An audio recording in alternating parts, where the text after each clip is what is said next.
with our coverage on what would be a very, very significant announcement by the Prime Minister very, very shortly. Electricity for all is the mega power push as far as the Prime Minister is concerned. The Electricity for All mission, in fact, was set for a 1,000-day target. In less than 2 years, Prime Minister Modi will, in fact, be making that big announcement any time now. Saubhagya Yojana, Pradhan Mantri Deendayal Saubhagya Yojana is what, in fact, it is being termed, and will of course benefit 3 crore poor Indians who will have access to 24/7 electricity. Let me now go back to Jayasilan, who's joining us, who's staying with us on this story. Jayasilan, the question I want to ask you is that we've been talking about the fact that how significant this this announcement is. This scheme, of course, comes on the back of the success of the Ujjwala scheme. Let's also not forget that there are a whole host of key assembly elections that are lined up, starting with Gujarat, Himachal, Karnataka, very crucial set of elections that BJP, of course, is eyeing very, very closely. Do you see this scheme actually, leading to those huge positive political benefits for the party? Well, Gauri, I mean, in fact, as far as the states that are poll-bound are concerned, the Gujarat already, Gujarat, Himachal Pradesh and Karnataka, there the BJP already has an edge over their rivals. And this, of course, could be an added advantage. But as far as Gujarat is concerned, they already get 24 hours electricity. And they can even, they have a surplus electricity as well, which they can afford to share with their neighbors or with any other state. But as far as the grid is concerned, transfer from the north to the south is, of course, a problem. And that infrastructure problem has to be addressed. But yeah, I mean, what you say is right. As far as the elections to Himachal Pradesh and Karnataka are concerned, this of course is likely to be an added advantage, and the BJP of course is likely to take advantage of it and and reap rich dividends. Professor, stay with us, Jayasilan. Professor Nalapat, there was a huge expectation that Prime Minister Modi will be announcing social welfare schemes aimed to, of course, benefit a lot of poor Indians. Do you see that this could really be that catalyst to actually, turn around as far as what we are talking in terms of larger impact for the economy, lead to more investment or lead to more push for the economy as well? Well, we have to wait and see what the Prime Minister is going to talk about. And the Prime Minister is capable of very big surprises. 8 November 2016 was a major surprise to the entire country. So this is a Prime Minister who is capable of very huge surprises. So we'll have to wait and see what surprise he's got this time around. Yes, absolutely. One of course needs to wait for the actual announcement to come in. But again, coming back to the point that, social welfare schemes are really the cornerstone as far as the government is concerned. Whether you talk about the Swachh Bharat, whether you talk about increased emphasis on Narega, even the Ujjwala scheme, and also this scheme, the Saubhagya Yojana that will be launched very, very shortly. Again, the focus is on social welfare schemes, and one cannot miss the fact that what I asked Jayasilan as well, the timing of this ahead of crucial assembly elections. BJP may be having an edge in these states. Karnataka, of course, is out of the open, yet to really go and decide right now. But the fact is, key assembly elections and this timing cannot be missed. Well, you're quite right. The timing cannot be missed, and the elections are very important. Gujarat is important, Karnataka is important, and 2019 is all important, quite frankly. If the Prime Minister gets 5 more years, it's going to be a very different India at the end of those 5 years than if he doesn't get those 5 years in 2019. So yes, a lot of things are at stake, but the problem is actually in the details, in the implementation. You may have a good scheme, but the question is in the details of the implementation. And we have seen in demonetization, we have seen in GST, fundamentally bold ideas, but the details, some of them have not been the best, and as a consequence the results have been less than exemplary.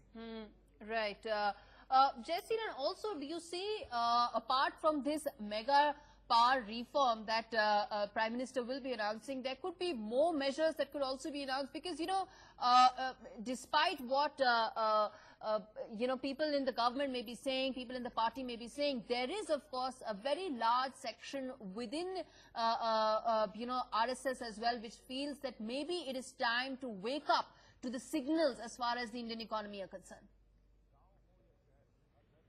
That's right. As far as the Indian economy is concerned, yeah, they are not very happy, and which was why, 3 ministers who had, who had more to do with the economy, had to leave in ignominy, when the reshuffle was effected last time. Rajiv Pratap Rudy, the skill development minister, as also Kalraj Mishra, MSME, and, the labor minister, Bandadu Satreya. Because the PMO was not Jayasidan, very I'll have happy to with the interrupt you performance. there. Naturally, Jayasidan, I'll have to interrupt you there because let's just quickly, on our screens right now are those live visuals that we can see of Prime Minister Modi. He has reached the new ONGC campus and that of course will be renamed as well. It will be called Deendayal Urja Bhawan. So Prime Minister Modi will of course be inaugurating that new campus as well. Behind Prime Minister Modi of course is Dharmendra Pradhan, the petroleum and oil minister, who recently of course got a bump up to the cabinet ranks. So there you can see on your screens Prime Minister Modi unveiling and of course inaugurating that new ONGC campus, which is now being renamed.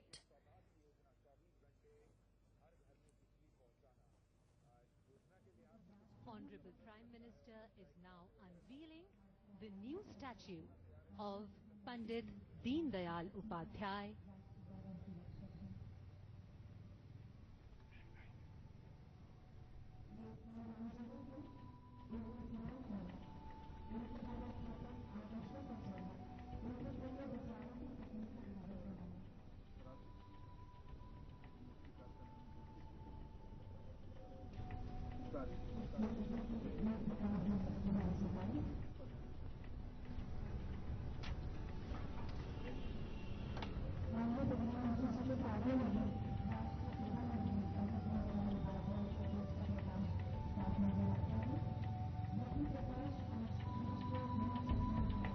Honorable Prime Minister offering floral tributes to Pandit Deendayal Upadhyay on the 101st birth anniversary of the profound philosopher, sociologist, economist and the political scientist who worked tirelessly for the upliftment of the poor and the downtrodden.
Honorable Prime Minister dedicating the Deendayal Urja Bhawan.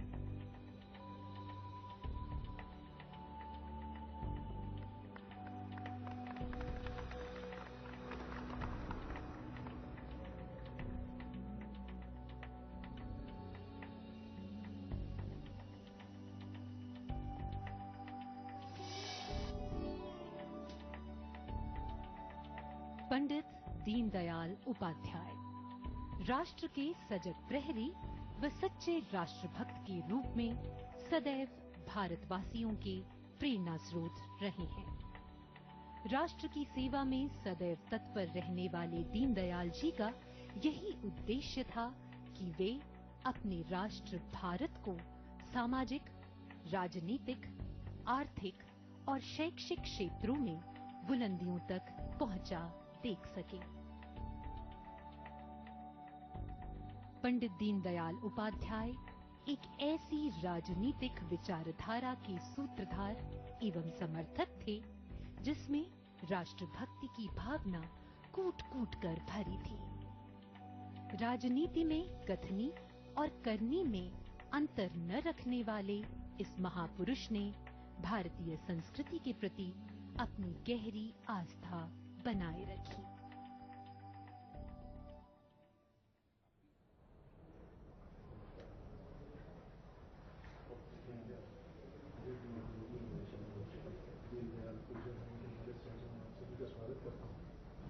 The Honorable Prime Minister now viewing the material display, which showcases the materials used in building the campus.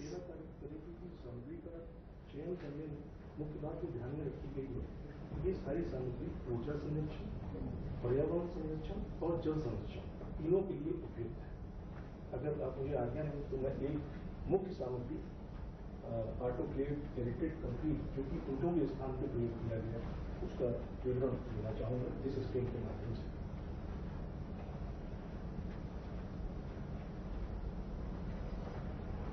Autoclaved edited concrete block के निर्माण में 70% fly ash का उपयोग किया जाता है। इसकी 55% सामग्री पुनर्नवीनीकरण योग्य है। इसमें उच्च तापीय इंसुलिन है जो भवनों में हीटिंग और कूलिंग लोड को कम कर देता है।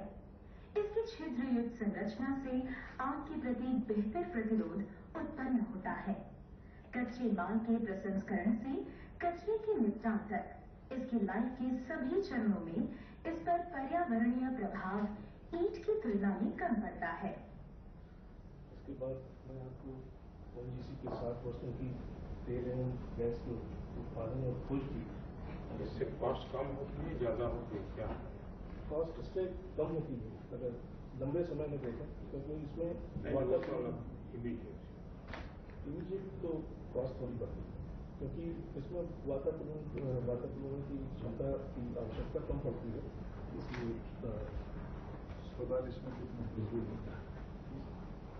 250 किलोवाट का सोलर है जो कि पानी की हीटिंग और जो बाकी यूज है उसके लिए प्रयोग किया जाता है। नेट जीरो वेस्ट है। जीरो वेस्ट है, जो जितना पानी का वेस्ट पानी का उत्पादन होता है वो सारा का सारा उसको हम उसको कर लेते हैं। जितना वर्षा का पानी होता है सारा का सारा हम उसको संग्रहण करते हैं और जितनी हीट यहाँ जनरेट होती है उसको भी हम सर ये 60 वर्षों की ओएनजीसी की यात्रा की कहानी मैं आपको बहुत संक्षेप में बताना चाहूँगा। 1955 में ऑयल एंड गैस डायरेक्टरेट की स्थापना हुई और जियोलॉजिकल सर्वे ऑफ इंडिया के एक विभाग के रूप में इसकी शुरुआत हुई। 14 अगस्त 1956 में इसको oil and natural gas commission का दर्जा दिया गया। इसके बाद 1957 में ओएनजीसी ने पहला वेल ज्वालामुखी 1 ड्रिल किया जो कि हिमाचल प्रदेश में स्थित है। यहाँ पर ओएनजीसी को सफलता तो नहीं मिली, लेकिन इसका जो अनुभव था वो आगे 1958 में पहली सफलता जो लुनेज गुजरात राज्य के एक वेल में लुनेज 1 में जो मिली वो इस अनुभव का फील्ड एंकलेश्वर गुजरात राज्य में खोजी गई और इसी के साथ पूर्वोत्तर राज्य आसाम में रुद्रसागर नाम की फील्ड की भी खोज की गई। इसके बाद जैसा कि आप देख सकते हैं कि ये सिलसिला शुरू रहा और 1964 में लकवा नाम की फील्ड आसाम राज्य में खोजी गई। इसके पश्चात 1965 में हाइड्रोकार्बन इंडिया लिमिटेड एक ओएनजीसी की ओवरसीज आर्म का निर्माण किया गया और फिर 1974 का वर्ष ओएनजीसी के इतिहास में, देश के इतिहास में स्वर्ण अक्षरों में लिखे जाने वाला वर्ष है, क्योंकि इस वर्ष बॉम्बे हाइट जो कि मेजर जाइंट फील्ड मानी जाती है इसकी खोज हुई और न सिर्फ इसकी खोज के कारण बल्कि विश्व के कीर्तिमान में इसका नाम लिया जाता है। 22 महीनों के अंदर इसको उत्पादन में लाया है, तो ये अपने आप में एक बड़ा कीर्तिमान था। ये सिलसिला फिर जारी रहा। 1976 में देश की सबसे बड़ी वसीम गैस फील्ड जो कि वेस्टर्न ऑफशोर में स्थित है उसकी खोज हुई और हम लोगों के लिए गर्व का विषय है कि इसकी उत्पादकता बढ़ाने के लिए जो एक परियोजना है उसका भी शुभारंभ आज आपके द्वारा संपन्न होगा आज के समारोह में।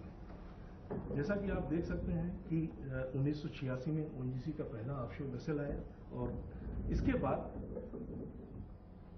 1994 ओएनजीसी कमीशन से निगम में परिवर्तित हुआ। 1997 में इसको नवरत्ना का स्टेटस दिया गया।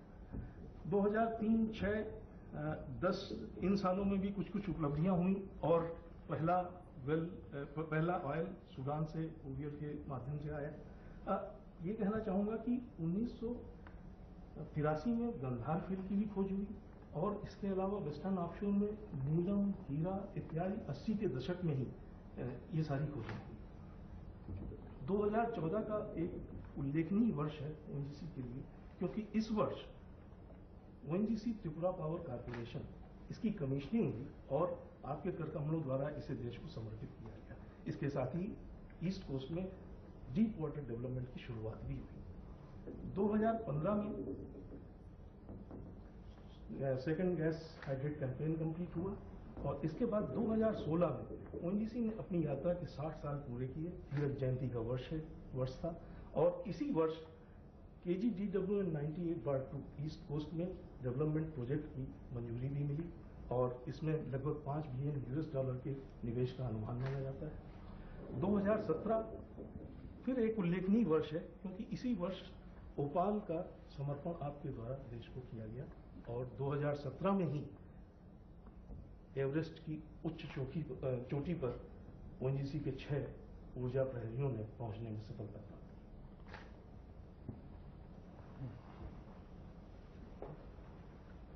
तो यहाँ पे बिल्डिंग का एक वॉकथ्रू है।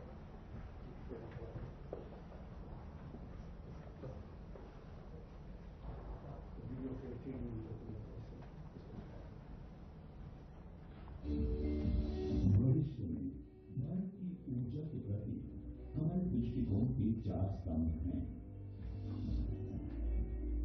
संधारणीयता, जिनमें से ऊर्जा प्रबंधन के लिए सबसे महत्वपूर्ण है। हमारे सभी प्रयासों में ऊर्जा एवं संधारणीयता का पूर्ण समन्वय रहता है। संधारणीयता के लक्ष्य की प्राप्ति हेतु 2007 में ओएनजीसी गैस से चलने वाले 2 जनरेटर भवन के लिए स्वच्छ बिजली का उत्पादन करते हैं। इन जनरेटरों से उत्पन्न होने वाली ऊष्मा को वेपर एब्सॉर्प्शन मशीनों के माध्यम से संसाधित किया जाता है, जो एसटीपी से पुनर्नवीनीकरणीय जल को ठंडा कर उसे एयर कंडीशनिंग सिस्टम में सप्लाई करते हैं। इस तरह ये इमारत के एयर कंडीशनिंग लोड को 40% तक कम करते हैं। लगाए गए सौर पैनल 250 किलोवाट बिजली उत्पन्न करते हैं एवं भवन में गर्म पानी की जरूरत की पूर्ति करने की क्षमता भी रखते हैं। कार्बन उत्सर्जन को कम करने के अलावा इन वायर से ग्रिड की पीक डिमांड में 70% तक की कमी हो जाती है। ऊर्जा भवन में ऊर्जा की खपत अन्य भवनों की अपेक्षा 44% तक कम होने के परिणाम स्वरूप इसे यूएस ग्रीन बिल्डिंग काउंसिल द्वारा उच्चतम लीड प्लैटिनम रेटिंग से पुरस्कृत किया गया है। ओएनजीसी और ओएनजीसी विदेश के कॉर्पोरेट कार्यालयों के भांति यह भवन भी 24 घंटे चलने वाला ओएनजीसी का डेटा केंद्र है, जो सही मायने में इसे देश का ऊर्जा केंद्र बनाता है। 1 लाख वर्ग मीटर से अधिक क्षेत्र में निर्मित और 7,268 वर्ग मीटर के हरे भरे आवरण के साथ स्वस्थ और बेहतर वातावरण सुनिश्चित करते हुए ऊर्जा भवन में 2000 कर्मचारियों के लिए कार्यस्थल की व्यवस्था है। ये भवन ऊर्जा और पर्यावरण के सामंजस्य का बेहतरीन उदाहरण प्रस्तुत करता है। पंडित दीनदयाल उपाध्याय जी की एकात्म मानव दर्शन दृष्टि से प्रेरित ओएनजीसी देश के कोने कोने तक ऊर्जा प्रदान करने में सतत प्रयत्नशील है। उनकी 100वीं जयंती के अवसर पर हम उन्हें नमन करते हुए ऊर्जा भवन को देश की सेवा में समर्पित करते हैं एवं दीनदयाल ऊर्जा भवन में आपका हार्दिक स्वागत करते हैं।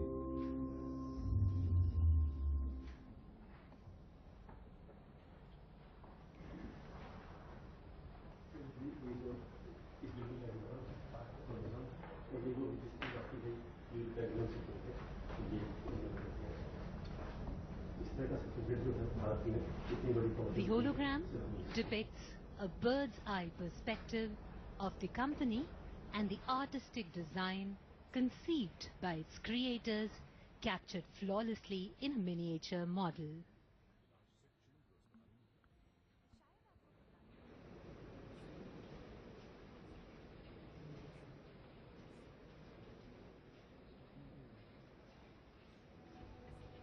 Prime Minister, after having digitally experienced the building marvel of Deendayal Urja Bhawan through various displays, now being led to the auditorium